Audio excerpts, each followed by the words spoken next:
हरि ओम श्री गुरुभ्यो नमः। हरि ओम।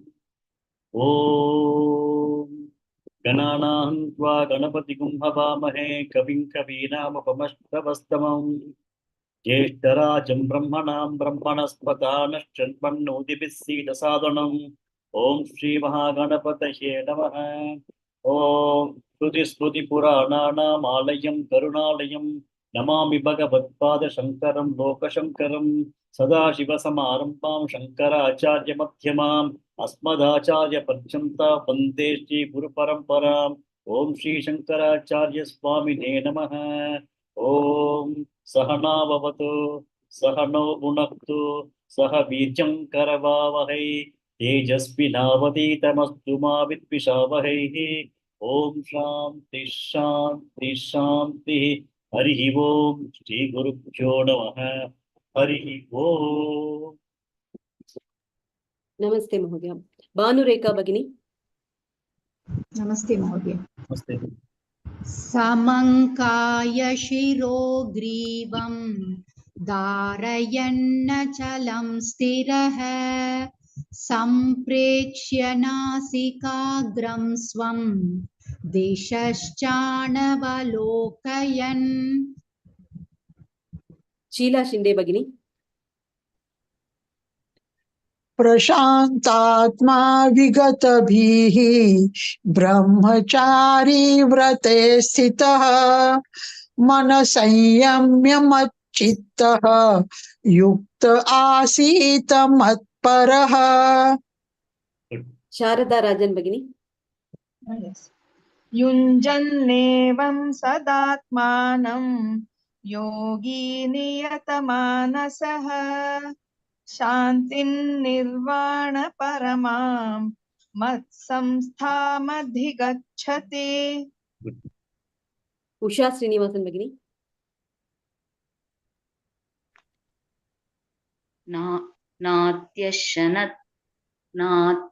नात्यशनतस्तु योगोऽस्ति न चैकान्तमनश्नतः न चाति स्वप्नशीलस्य जाग्रतो नैव चार्जुन। It is natyashnatastu. नात्यश्नतस्तु. Ashnan, that word means eating. Ati ashnan becomes atyashnan.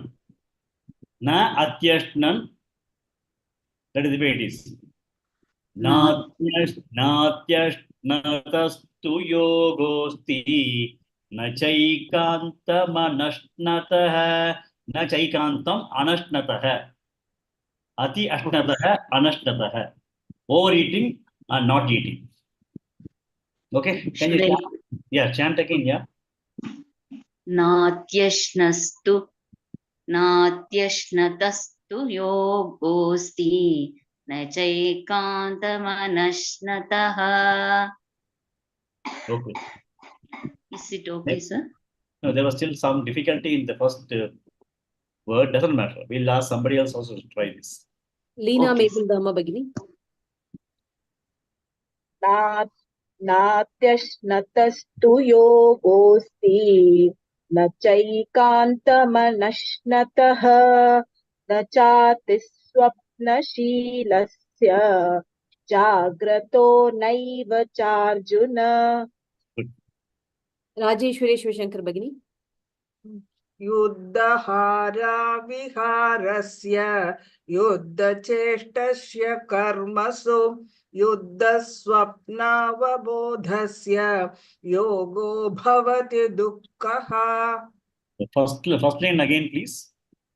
युक्ताहारा विहारस्य. I'm going to say yukta. Ik is very first ka. Yuktahara viharasya. युक्ताहारा विहारस्य. Ahara yukta ahara viharasya. Yukta ahara, not ahara. Yukta ahara viharasya. युक्ताहार विहारस्य युक्तचेष्टस्य कर्मसु युक्तस्वप्नावबोधस्य योगो भवति दुःखः. Good. Anupama Bhatt Bhagini. यदा विनियतं चित्तम् आत्मन्येवावतिष्ठते निःस्पृहः सर्वकामेभ्यः युक्त इत्युच्यते तदा. Second line again. निःस्पृहः सर्वकामेभ्यः Nispruha sarvakamebyah. निःस्पृहः सर्वकामेभ्यः युक्त इत्युच्यते तदा. Good. Sai Lakshmi Bhagini. नमस्ते महोदय. यदा विनियतं चित्तम् आत्मन्येवावतिष्ठते निःस्पृहः सर्वकामेभ्यः. Which shloka is reading? We are shloka number 19. Oh, 19. Okay. Sorry, Mahatma. No problem. यथा दीपो निवातस्तः नेङ्गते सोपमा स्मृता योगिनो यत चित्तस्य युञ्जतो योगमात्मनः. Good. Okay. So we'll go to the new shloka today. Yeah. K Lalita Bhagini. Yatro paramate chittam.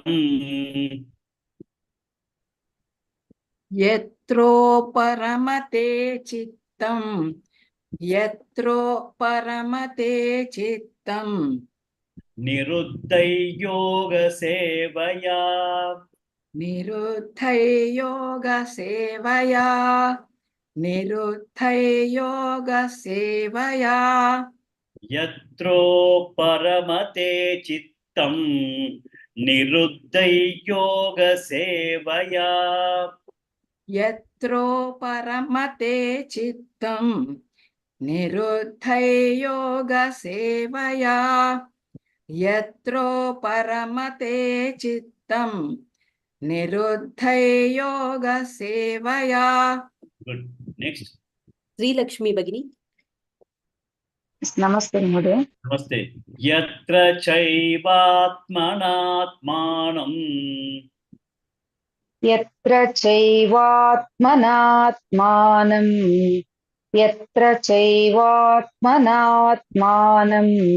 Pashyannatmani tushyati. पश्यन्नात्मनि तुष्यति. Yatra chaivatmanatmanam. Pashyannatmani tushyati. यत्र चैवात्मनात्मानं पश्यन्नात्मनि तुष्यति. यत्र चैवात्मनात्मानं पश्यन्नात्मनि तुष्यति.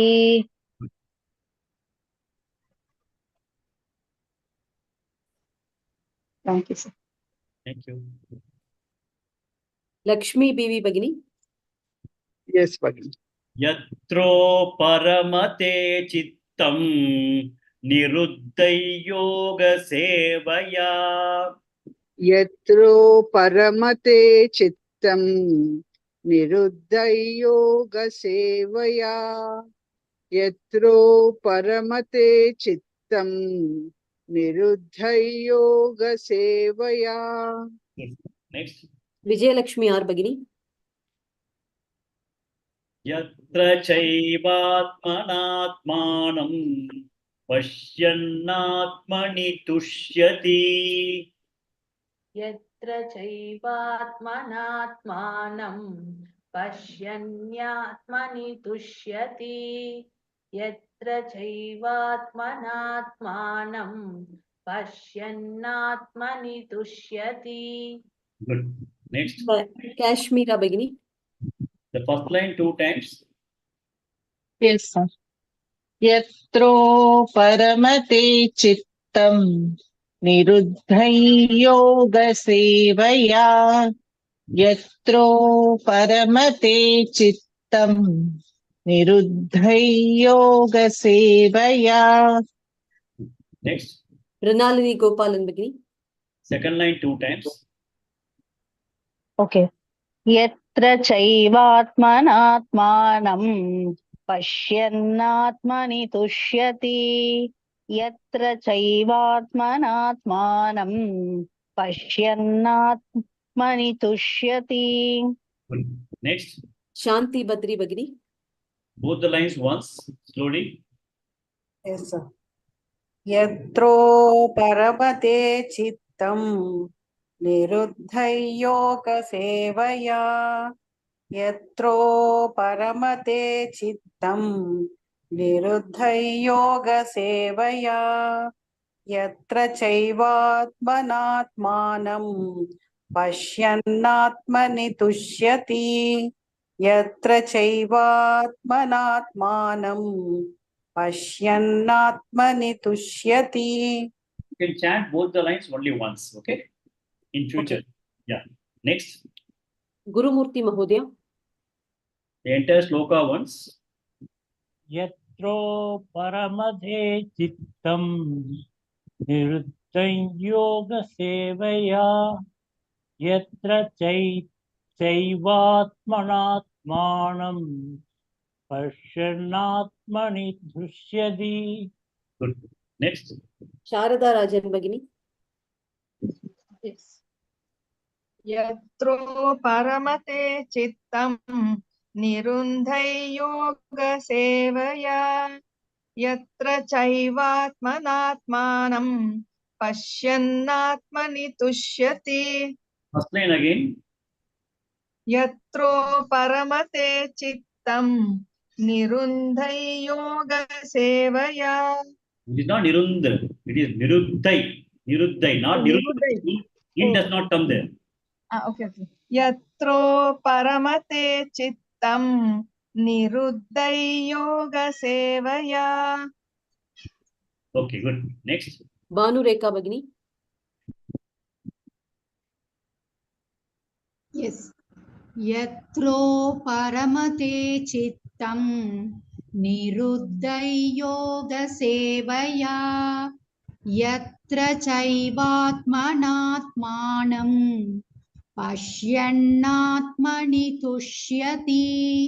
Good. Next. Usha Srinivasan Bagini. Yatro paramate chittam niruddhai yoga sevaya. Yatra chaivatmanatmanam pashyannat.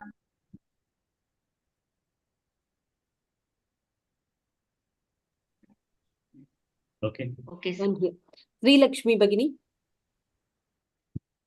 Yes, Mahodaya. Both lines once, is it?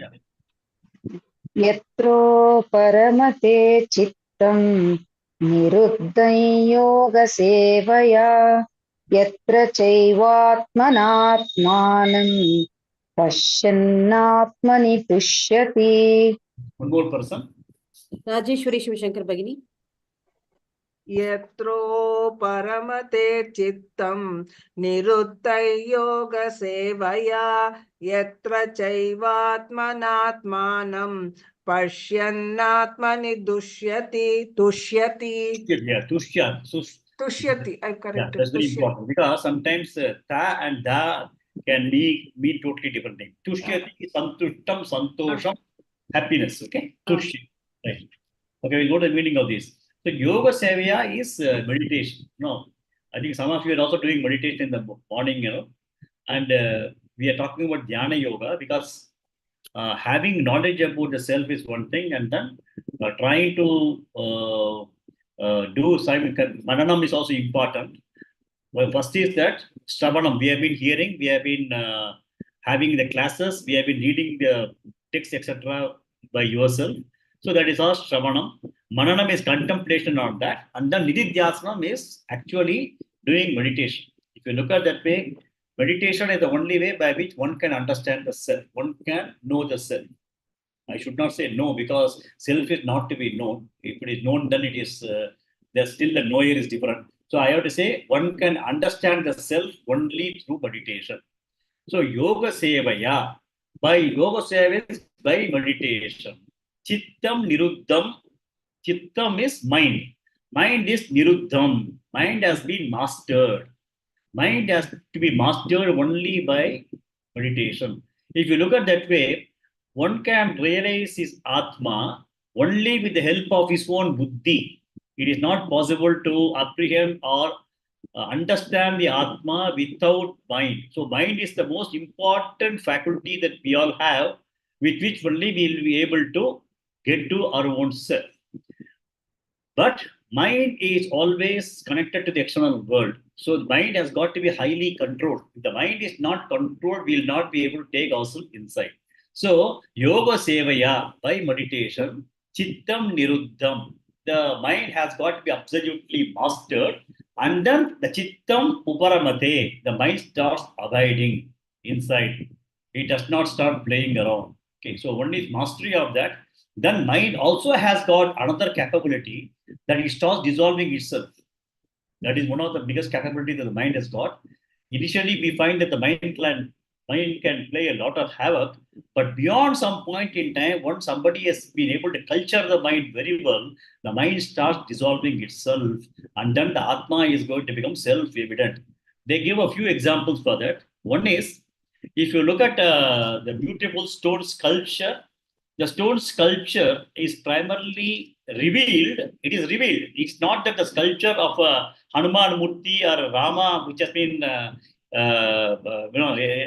kept at Ayodhya, that Murti was always inside the stone. Okay, but at the end of the day, the sculpture was able to take out the unwanted things of the stone, and then the Murti gets revealed automatically.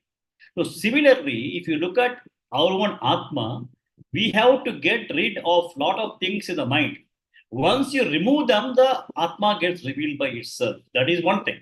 So we have to understand that we have to have a mastery over the mind. We have to remove the ignorance that we have in the mind by way of knowledge, and also by way of contemplating and doing meditation on that. Then only we'll be able to have the realization of the Atma ourselves. So then the mind starts abiding in itself. The mind becomes absolutely, it starts dissolving also. At some point in time, the mind gets dissolved, in the sense, when the Atma is revealed, mind is no more there. When you are able to jump the high bar with the pole vault, the pole can be dropped off. The mind is like that. Mind can be dropped off once we are able to get into that Atma level. So mind is only a kind of a tool. Mind and buddhi is a tool by which you will be able to get into the Atma. So yoga sevaya, by meditation only, niruddham chittam uparamate, we will be able to make the mind abide by itself by mastering the mind. Then what happens when yatra che eva atmana atmanam pashyan atmani tushyati. Then atmana atmanam, with the mind, atmanam, if self is, they are able to understand the self through the mind. Atmanat atmanam. So they are able to understand the self through the mind, and then atmani tushyati, pashyan, on seeing that, atmani tushyati, they are able to be happy in that Atma itself. Atmani means in the Atma itself, they are able to reveal themselves. So if you look at that way, the mind becomes absolutely immaterial once somebody is able to go into the seat of realization and seat of the Atma themselves. Then automatically they are going to establish themselves into the Satchidananda Atma, which is always ever bliss. Okay, so they are able to get into that particular state. Then the mind is nowhere over there, and then the individual is going to revel or rejoice in his own Atma. That is a state where the mind is also not there, and that is possible only with the help of meditation. And by the meditation only, one will be able to use his mind, and with the mind he will be able to see his Atma, and on seeing the Atma he will be able to abide in the Atma and rejoice in the Atma. So at the end of the day, the Atma is not a situation, not a question of experience. Because experiences are only short-lived. Like I have an ice cream, the experience of eating ice cream is short-lived till such time I have the ice cream. Maybe after some more time, what happens is I may not even want to have an ice cream. So experiences are primarily short-lived. So here what happens is that the knowledge takes place. The knowledge of the self takes place, and that particular status, when one reaches, what we understand from the text and also what we understand from some of the Mahatmas is that that is an absolute bliss state where one can go to by meditation. And then the next question may arise, do you think that with meditation for a few days or few weeks, we'll be able to achieve our realization? It's a very, very difficult question because we do not know how long it takes to get that realization.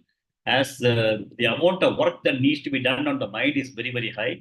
We have to work on the mind. We have to also gain knowledge, and it has got to go simultaneously. And then we have to also have the karma yoga, buddhi. Lot of things have got to be worked upon. This is all only we are learning about what is all possible in this human life. So somebody may ask how long it takes. We do not know. But somebody said that Ramana Maharshi was able to get realization immediately, but we do not know how many past lives he has been trying to get into the state of realization. He might have tried for so many past lives also. So we do not know all those kinds of things. But we have to only understand that Atma is something that needs to be realized. Atma is something that needs to be understood. For that, only mind is the tool that we have. The Bhagavan has given us only the mind. Buddhi only is given. And through the Buddhi only, we have to understand the Atma. And once you understand the Atma, the Buddhi and mind also dissolves, and one will be able to rejoice himself in the Atma itself. Atmanye Atmana Tuttaha. I think we read that in the second chapter also. Atmanye Atmana Tuttaha. We remember that. So the same thing, it is now told in a different way. Next.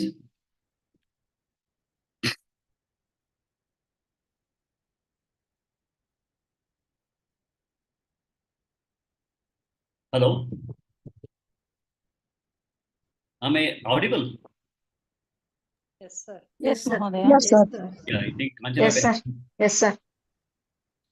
Kanchana Behan, you are there? I think she is not there, perhaps, right? Kanchana Behan?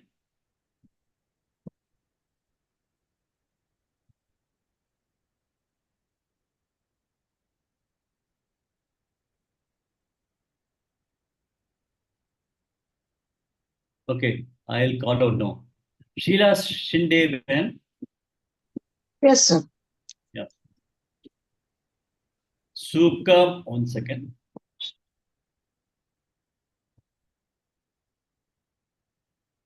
Sukhamatyantikayyattad.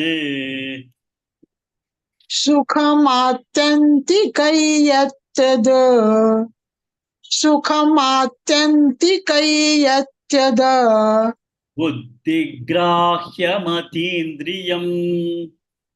बुद्धिग्राह्यमतीन्द्रियम् बुद्धिग्राह्यमतीन्द्रियम् Sukhamatyantikayyattad. Buddhigrahyamatīndriyam. सुखमात्यन्तिकैयत्यद बुद्धिग्राह्यमतीन्द्रियम् सुखमात्यन्तिकैयत्यद बुद्धिग्राह्यमतीन्द्रियम् Matindriyam. बुद्धिग्राह्यमतीन्द्रियम्. Okay, good. Next. K. Lalita Bhagini.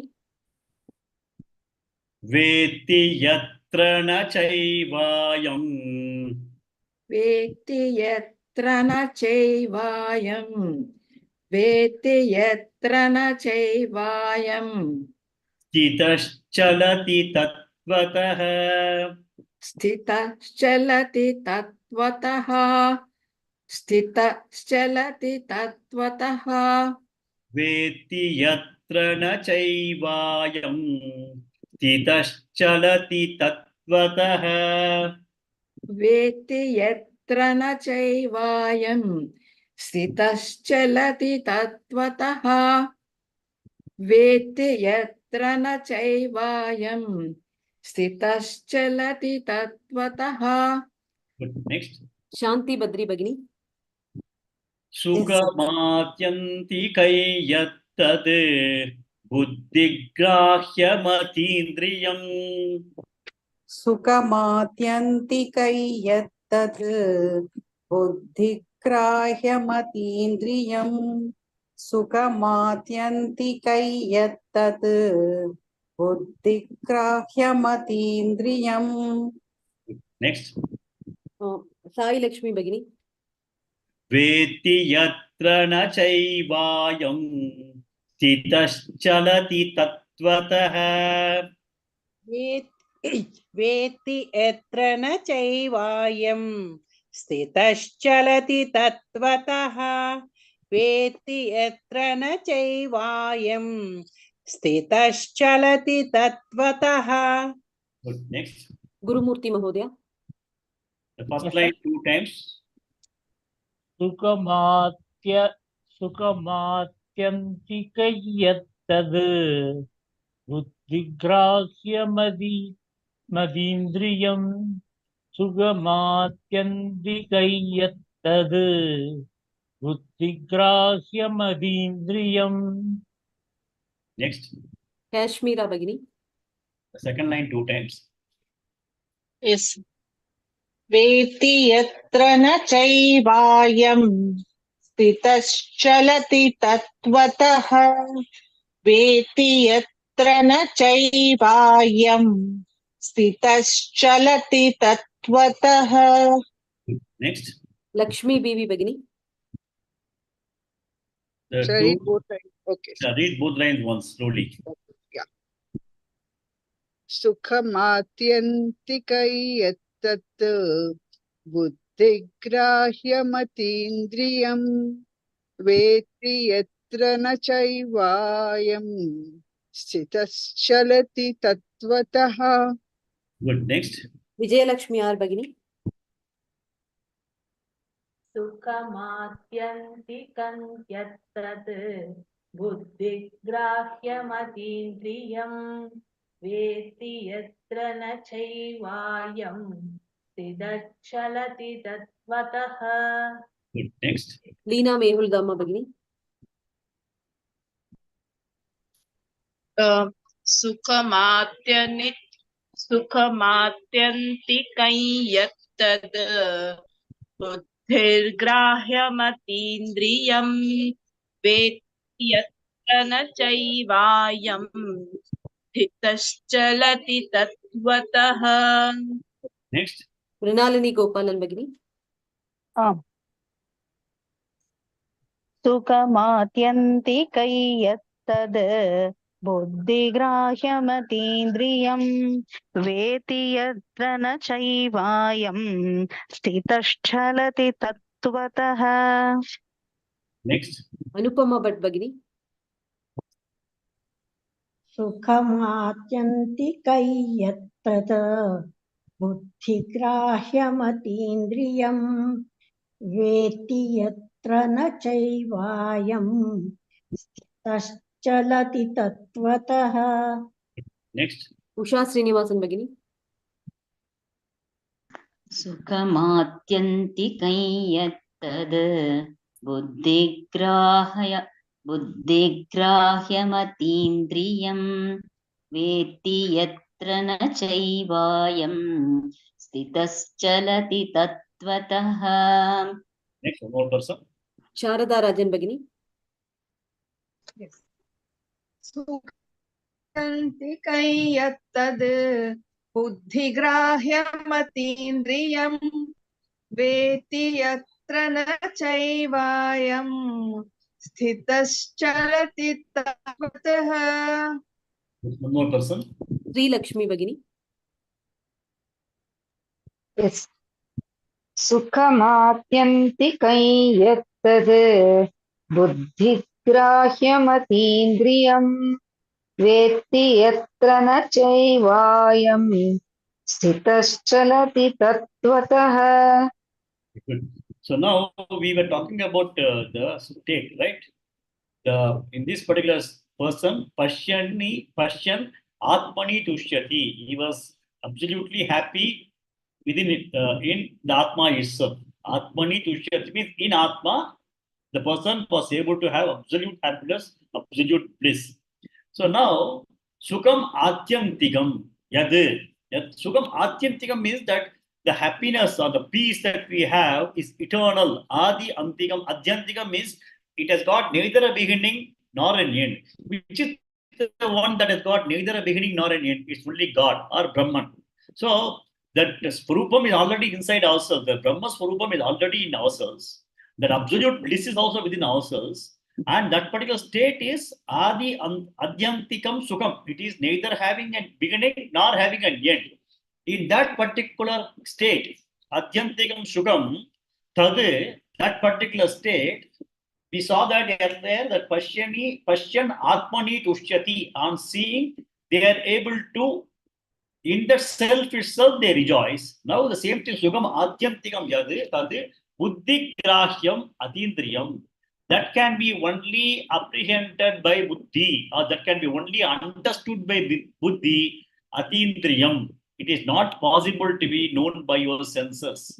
So this particular inner self that one is able to realize and understand is only possible with buddhi, buddhi grahyam, possible to be grasped by the buddhi, understood by the buddhi, atindriyam.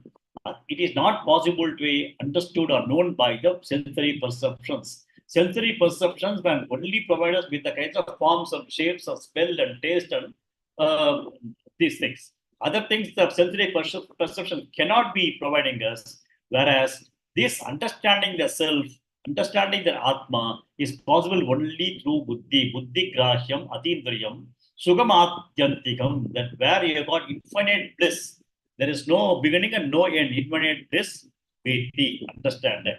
In that, yatra, when na in that stita chala tattvataha, in that particular state, the person is able to abide in that particular state for a period of time, in being with himself always, and ayam na chalati. That person does not move away from that particular state. Once he is able to get into that particular state, he does not move away from that particular state, and he has got that kind of a knowledge of himself. So the thing is that experience, we have to understand that experiencing is different and getting a knowledge is something different. Experience is short-lived. Experience is that I have a kind of a perception, or I have a kind of a sensory experiences I have, and so long as sensory experience is there, I am able to enjoy the particular thing. So experiences are only starting at some point and ending at some point. Whereas knowledge, once it is gained, the knowledge lives forever. So this particular person does not na chalati tattvataha. From that understanding oneself, he does not move away. The knowledge becomes a kind of knowledge which is going to be permanently with that individual. And Sukham also, with what he is able to know, it is Adyantikam. It is the eternal bliss that he is able to enjoy, which is not possible to be apprehended with our indriyas, sensory perception. It is not possible. Only buddhi grahyam, and buddhi also we have to do a lot of meditative practices in terms of ensuring that the mind is able to have this particular thing understood, and then it has got to abide by that. So that is the reason why Bhagavan is insisting that Dhyana Yoga is very, very important, and why they say that Dhyana Yoga has got to be cultivated as a practice. How do we start negating? If you look at Dhyana Yoga only continues to help us in terms of negating our indriyas, external indriyas, the Bahya indriyas and all. How do we get out of those kinds of things? And also, how are we able to work on our mind? It is only helping us in terms of working on our mind and work to ensuring that we are not getting carried away by our external sensory objects and the sensory organs that we have. So that is the only thing that we do in meditation. And then we have to continuously gain this knowledge and continuously work on that. Then only we'll be able to get buddhi grahyam will take place only at that point in time. And that only will be able to really understand his true swarupa. This is all equivalent to a sculptor continuously chiseling lot of things. Once he chisels everything, the entire beautiful idol gets revealed by itself. It is already there. It is not that it has got to come from somewhere.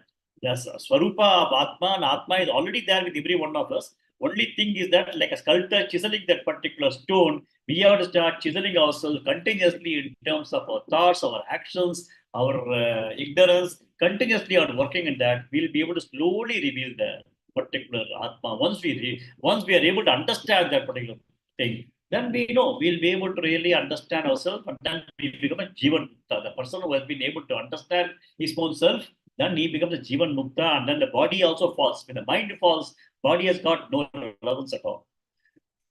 The body is there only because of mind. Because if the mind is not there, body is not there. When you are in deep sleep state, when the mind is not there, your body is not there. None of us know what happens between midnight, 11 o'clock, and morning 5 o'clock. We don't know what is happening to the body. Body falls when the mind is absolutely overcome. So when the mind itself is overcome, then what is the situation? That is what we need to understand. That is the state of getting into our own self. So Sukam Adyantikam Yattad Buddhigrahyam Atindriyam Veti Yatrana Chaivayam Stitaschalati Tatvatah. Next. Bhanureka Bhagini. Yes. Nail Yallavva Chaparallamam Yallabdva cha parallabam.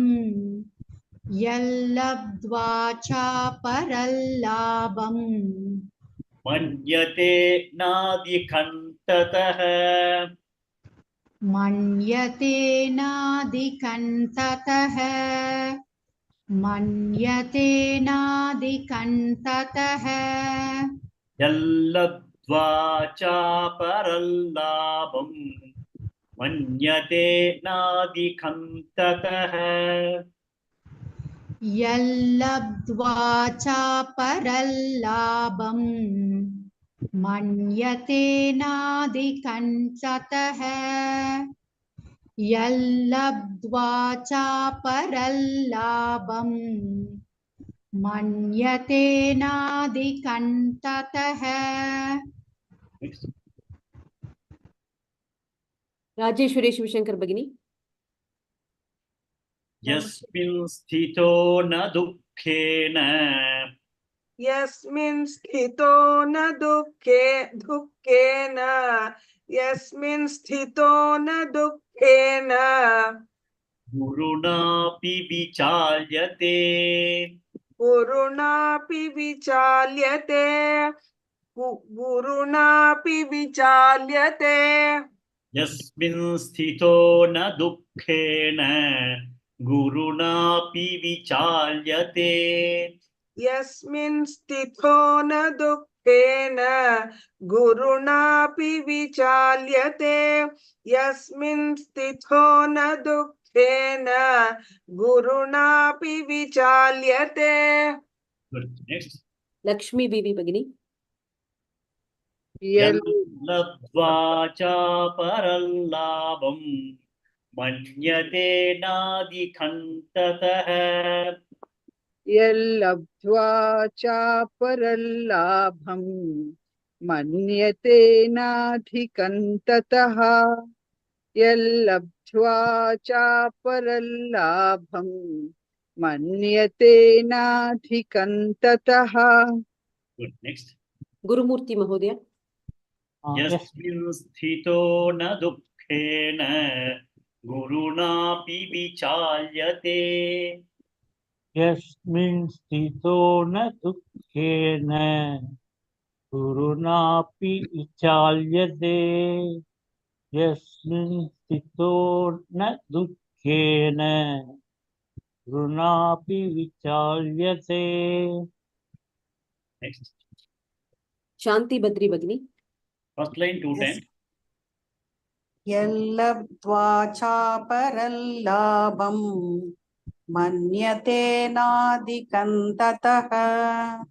Yallabdva chaparallabam manyate nadikantatah. Next. Vijayalakshmi R Bhagini. Second line 2 times. Yasmin sthito na dukkena gurunapi vichalyate. Yasmin sthito na dukkena गुरुणापि विचाल्यते. Next. Leena Mehul Damu Bagini. लब्ध्वा चापरल्लाभम् मन्यते नाधिकं ततः यस्मिन् स्थितो न दुःखेन गुरुणापि विचाल्यते. Kashmira Bagini. यल्लब्ध्वा चापरल्लाभम् मन्यतेनाधिकं ततः यस्मिन् स्थितो न दुःखेन गुरुणापि विचाल्यते. Good. Next. Mrinalini Gopalan Bagini. आम् यल्लब्ध्वा चापरल्लाभम् मन्यतेनाधिकं ततः यस्मिन् स्थितो न दुःखेन गुरुणापि विचाल्यते. Next. Anupama Bhatt Bagini. यल्लब्ध्वा चापरल्लाभम् मन्यते नाधिकं ततः यस्मिन् स्थितो न दुःखेन गुरुणापि विचाल्यते. Next. K. Lalita Bagini. यल्लब्ध्वा चापरल्लाभम् मन्यतेनाधिकं ततः यस्मिन् स्थितो न दुःखेन गुरुणापि विचाल्यते. Next. One more person. Sheila Shinde Bagini. यल्लब्ध्वा चापरल्लाभम् मन्यतेनाधिकं ततः यस्मिन् स्थितो न दुःखेन गुरुणापि विचाल्यते. Good. So we got the meaning of this. So if you look at that way, the entire Purushartha, we said Dharmartha Kama Moksha. We already understood that moksha is the highest thing, highest purpose of life we all have. And moksha is understanding that our own Swarupa is Sachidananda Atma. Our own Swarupa is bliss. So only thing is that we are not able to understand that, and that we are lost in the life, and we always have some kind of distress and some kind of anxiety, some kind of fear, all those kinds of things are there. Though per se, Atma is absolutely Sachidananda Swarupam. But only thing we are not able to understand. Now, if you look at by the process of meditation and by process of all these exercises that the yogi has undertaken, if he is able to realize himself, then he gains knowledge about himself. So, yam labdva cha aparam labham manyate na adhikam tadha. Once he has gained this particular knowledge, then there's nothing other than this, na adhikam tataha. From with respect to this, there's something superior is available. That kind of thing is not going to be coming to the individual at all. If you look at anything else in the world, you look at a house, you take a house, you gained a house now, then you find that there's another better house available. Then you got a job, you'll have a better job. You will have a kind of salary, you'll have a better salary. So if you look at anything, Labdva is gaining something. Anything that you gain in the world of things, you'll always find that there's something superior to that. You always find that you at the time of getting it, there's a happiness. Once you get that, then you find something else is more superior than this. Then you are immediately, you are not very happy with what you are having. So you find that whatever you gain in this world, there's a limitation in terms of what it can provide to you. And there's always aparam labham is better. You got something, there's something aparam, beyond what you have, that is something going to be much better also. So we don't have that. So we are continuously in pursuit of something for gaining something. So that is what has been the kind of situation that we face in the case of samsara. But once a person is able to understand his own true self as Brahman and Sachidananda Swarupam and Atma, then there is nothing that he has to gain, but there's nothing that is going to provide a better gain than whatever he has got. So yam yal latva cha aparam labam manyate. Understand? Na adhikam tataha. Beyond that, nothing will be gained. It is going to be beyond whatever you have got. You have got the absolute. So that is the meaning of this particular thing. Whatever you, once you are able to understand yourself, there's nothing beyond that because you realize yourself. Your Swarupam is Brahman, your Swarupam is Ishvara, your Swarupam is Narayana or Krishna or whatever it may be. Once you got that particular understanding that you are that itself, then there's nothing else to be gained. In the case of Advaita Vedantis, they say that my Swarupa is the same as Brahman. In the case of other Dvaita, people may think, yeah, I have been able to realize God. So I know that, I know who I am, I know who God is also. So Dvaita also they are happy because they have been able to identify the God within themselves. Advaita people say that I am able to identify myself as the God that Brahman everywhere. So once you achieve that, there's nothing else that needs to be gained, which is going to be superior to that at all. So that means once you are able to establish in that particular, when you are established in that particular situation, abiding in that particular parabrahma, na dukkena gurunapi vicharyate. Gurunapi dukkena means worst of sorrows. Dukkam is sorrow in this particular case, not difficulty. Dukkam is sorrow. Guruna is also going to add to it as worst of sorrows. Even in the case of worst of sorrows that one can have, where do you have worst of sorrows? The sorrows can be only limited to your body mind complex. Primarily, I will say not even this thing, mind complex. Mind is the one that is really going to pull up sorrows. Sometimes the body may be hale and healthy also. But mind will be putting down a person into a lot of sorrows. He'll have a lot of dukkha. Anything, even for those things that he doesn't have to worry also, that could be dukkha. So, even the worst of sorrows, if somebody is facing, he does not get disturbed once he has been able to understand his true self. Yam labdva cha aparam labam na adhikam tataka manyate.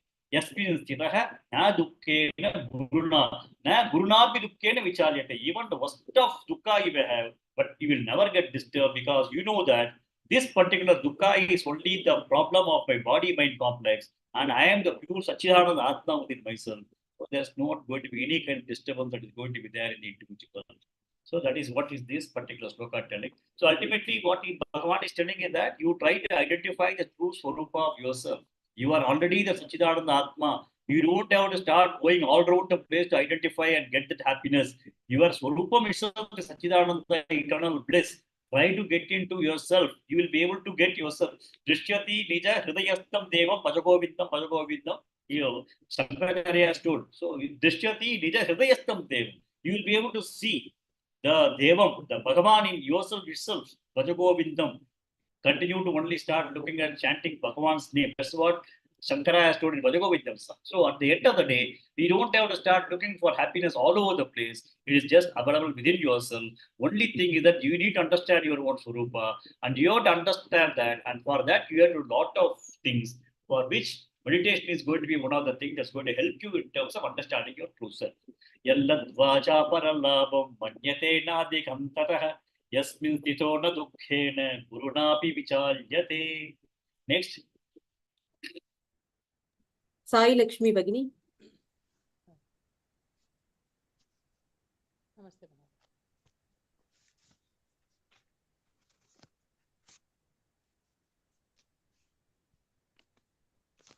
Namaste, Bhagavad. Tau vidya dukkha sayoga. So I think I should not stop here. Tau vidya dukkha sayoga viyoga yoga sanjitam. Tau vidya dukkha sayoga viyoga yoga sannitam.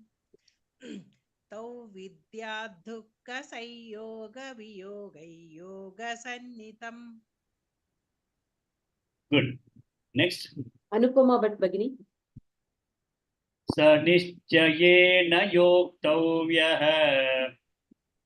सनिश्चयेन योक्तव्यः सनिश्चयेन योक्तव्यः Yogo nirvinna chetasa. योगो निर्विण्णचेतसा योगो निर्विण्णचेतसा स निश्चयेन योक्तव्यः योगो निर्विण्णचेतसा सनिश्चयेन योक्तव्यः योगो निर्विण्णचेतसा सनिश्चयेन योक्तव्यः योगो निर्विण्णचेतसा Next.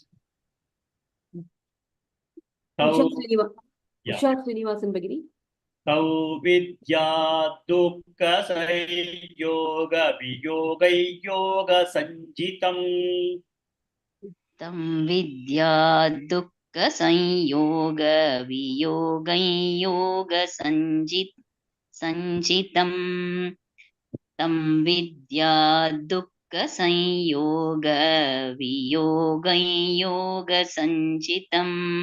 Maybe you can try tau vidya dukkha yoga viyogai yoga sanjitam. Instead of tam, you can try tau.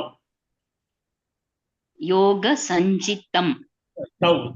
Tam vidya, you can say tau vidya. Okay, okay, sir. Tau vidya dukkha sanyoga viyoga yoga sanjitam. Tau vidya dukkha sanyoga viyoga yoga sanjitam. Maybe you can avoid that small part in there. Yoga viyogam, you are telling. Okay. Tau vidya dukkha yoga viyoga yoga sanjitam. Tau vidya dukkha sanyoga viyoga yoga sanjitam. Okay, good. Next. Bhanurekha भगिनी स निश्चयेन योक्तव्यः योगो निर्विण्णचेतसाः स निश्चयेन योक्तव्यः योगो निर्विण्णचेतसा स निश्चयेन योक्तव्यः योगो निर्विण्णचेतसा Next. लीना मेहुलदामा भगिनी First line 2 times. नौ विद्या दुःखसंयोगवियोगैयोगसंज्ञितम् तौ विद्या दुःखसंयोगवियोगैयोगसंज्ञितम्. Next. शारदा राजन भगिनी So next line. Yeah, second line 2 times. सनिश्चयेन योक्तव्यः योगो निर्विण्णचेतसा सनिश्चयेन योक्तव्यः योगो निर्विण्णचेतसा. Next. गुरुमूर्ति महोदय Both the lines slowly once. तौ विद्या दुःख संयोग वियोग योग संचितम् सनिश्चयेन योक्तव्यः योगो निर्विण्णचेतसा. विजयलक्ष्मी आर भगिनी तौ विद्या दुःखसंयोग वियोगैयोगसंचितम् सनिश्चयेन योक्तव्यः योगो निर्विण्णचेतसा. Good. Next. के ललिता भगिनी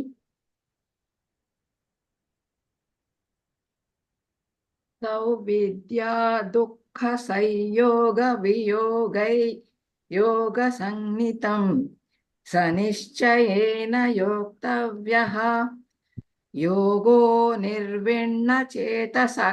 That tune is a little getting confusing, sir, because one line we completed. First line you did not stop, no? That's why. Tau vidya dukkha yoga sanjitam sanischayena yoktavyaha yogo nirvinnachetasa. Shall I read again once more, sir? Yeah. Try again. तौ विद्या दुःख संयोग वियोग योग संनितं सनिश्चयेन योक्तव्यः सनिश्चयेन योक्तव्यः योगो निर्विण्णचेतसा. Not come all right, I think. I hear Sannitam instead of Sanjitam. Sangnitam. Sanjitam. Sanjitam.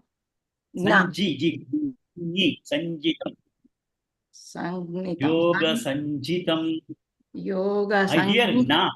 But Jna is there, no sir. Jna is there. Yoga. Sanjitam. Sangnitam. I hear Na. I should hear Nya. Okay, doesn't matter. Because some of the... Sangnitam. No, that's what I hear is Sannitam. But actually, we should hear Nitam, Nya. You speak Telugu. Okay. Telugu, yes, sir. Sangnitam. In Tamil, we have Nyayiri. Nyayiri means Sunday.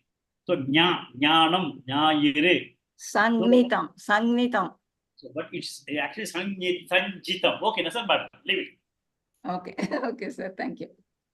Next. Rajeshwari Shivashankar Bhagini.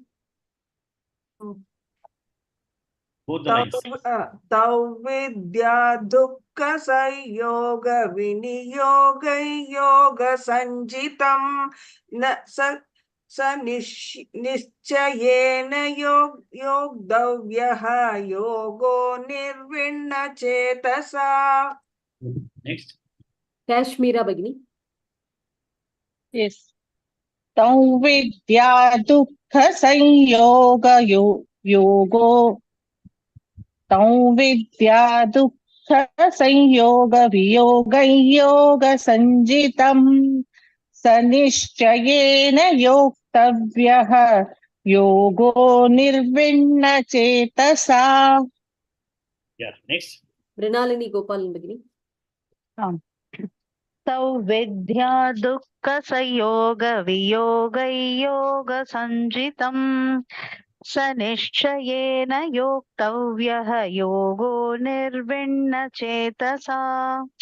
One more person. Sri Lakshmi Bhagini. Yes, sir. Tam vidya dukkha sanyoga viyoga yoga sanghnitam sanischayena yoktavyaha yogo nirvinna chetasa. Okay, good. One more person. Lakshmi Bibi Bhagini. Tau vidya dukkha sayoga viyoga yoga sannitam sanischayena yoktavyaha yogo nirvinna chetasa. So we'll go to the beginning of this shloka. Yoga Sanjitam is primarily understanding oneself. Okay, understanding oneself. Yoga Sanjitam through yoga. That particular thing, dukkha sayoga viyogam. What is the advantage of, what is the purpose of knowing oneself? Once we know ourselves, dukkha sayoga viyogam takes place. What happens? Dukkha sayogam. Sayogam is joining. So what happens is that our mind and body complex is always joined to dukkha. So dukkha sayoga. Anytime you find our mind has got somewhere something to worry about, somewhere something to feel regret about, remorse of. So dukkha sayogam is always constantly engaged with dukkha, has become a part of our mind, part of ourselves. So dukkha sayogam, the way we have been connected to always dukkha, viyogam, disconnect. So the connection that is always there towards sorrow is getting disconnected by knowing oneself, by knowing this yoga, yoga sanjitam, dukkha sayoga viyogam, that disconnects disconnects the way we are always connected to the sorrows. Tam vidya. Once you have to know about that, vidya. On knowing that, on knowing what, on knowing yourself, then you will be able to get rid of the connection between dukkha and sorrow. You will be able to disconnect that. So nischayena yoktavyaha. So you have to know that yoga, and you have to know that. And yoga anirvinna chetasaha, and try, you have to practice that anirvinna chetasaha without getting discouraged. There will be not, see, anything is that is going to be very valuable for you, it's not going to come very, very easy. If that is going to be so easy, then everybody will be a soul which is elevated soul. So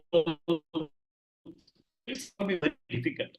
So you cannot get discouraged just because you are trying certain things for one day, few days, months, few years. You should not get discouraged. You should not get any kind of feeling that it's all not going to happen, etc. You should have enthusiasm. You should have always that kind of cheer in yourself that I am going to practice this yoga. There will be anirvinna chetasa, without a discouragement. I will work on this yoga. Nichayena yoktavyaha, I will know this yoga definitely. Then tam vidyat, on knowing this, dukkha sayoga viyogam. Then the connection between the dukkha and sorrows, which is always there.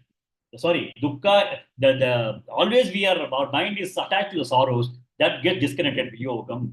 So he says, what Bhagavan says is that it is essential that you should not get discouraged in your pursuit for knowing yourself, in your pursuit for putting efforts, in your pursuit for karma yoga, and also in case of jnana yoga.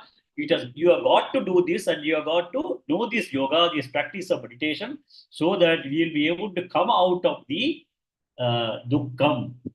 You'll be able to disconnect yourself from the dukkham. So you have to know this. That's what Bhagavan says in this. So Bhagavan continues to say that we have to all have a commitment towards understanding our own self, which is Sutta Chaitanyam, Sachidananda Brahman, which is ever blissful, absolute bliss is there. So that has got to be through not having any kind of discouragement on this process of meditation and process of our own inquiry. So yoga anirvinna chetasa, nichayena yoktavyaha, it has got to be known to you. You have got to pursue this and you have got to know this.